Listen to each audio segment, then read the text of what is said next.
Segundo o livro das Crônicas, capítulo 26, o reinado de Uzias de Judá. No lugar de Amazias, o povo de Judá pôs como rei o seu filho Uzias, que tinha 16 anos de idade.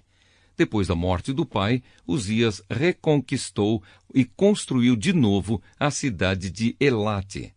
Uzias se tornou rei aos 16 anos de idade. Ele governou 52 anos em Jerusalém. A sua mãe se chamava Jecolias e era da cidade de Jerusalém. Seguindo o exemplo do seu pai, Uzias fez aquilo que agrada a Deus, o Senhor. Enquanto Zacarias viveu, Uzias serviu a Deus fielmente, pois Zacarias o ensinou a respeitar o Senhor. Durante esse tempo, Deus o abençoou. Uzias fez guerra contra os filisteus e derrubou as muralhas das cidades de Gate, de Jâmnia e de Asdod.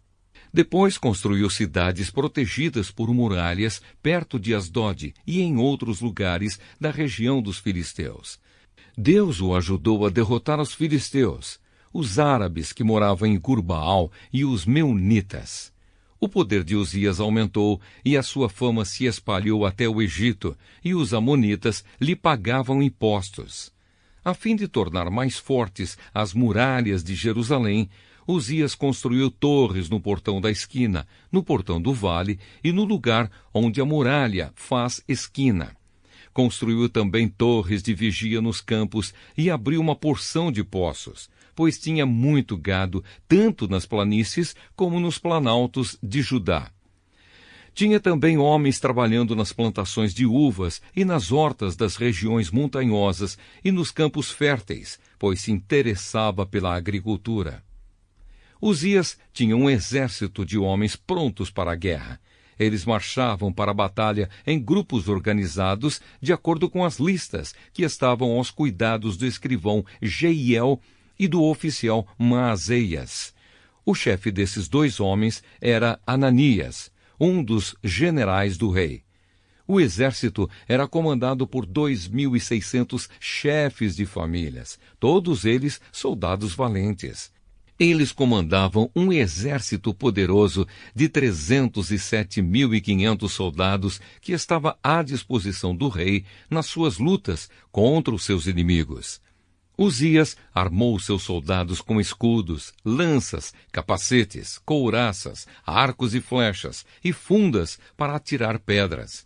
Em Jerusalém, os seus engenheiros construíram máquinas de guerra que eram postas nas torres e nas esquinas das muralhas, a fim de atirarem flechas e pedras grandes.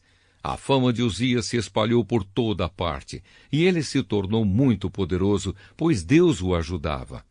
Porém, quando se tornou assim poderoso, Uzias ficou cheio de orgulho, e essa foi a sua desgraça. Ele pecou contra o Senhor seu Deus, pois entrou no templo para queimar incenso no altar do incenso.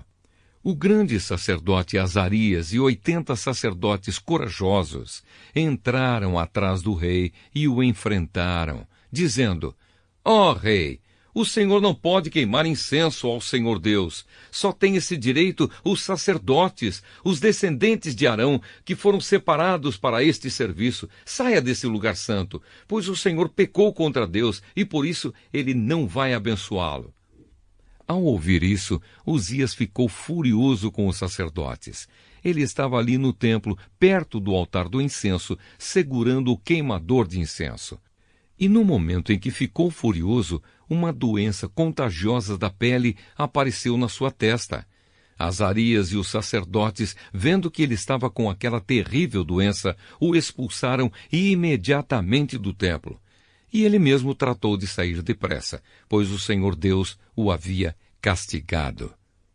O rei Uzias sofreu dessa doença até morrer. E por ter ficado impuro, ele morava numa casa separada e ficou proibido de entrar no templo. O seu filho Jotão era quem mandava no palácio e governava o país. Todas as outras coisas que Uzias fez, desde o começo até o fim do seu reinado, foram escritas pelo profeta Isaías, filho de Amós. Uzias morreu e foi sepultado no cemitério dos reis em Jerusalém, mas não nos túmulos dos reis, por causa da sua doença, e o seu filho Jotão ficou no lugar dele como rei.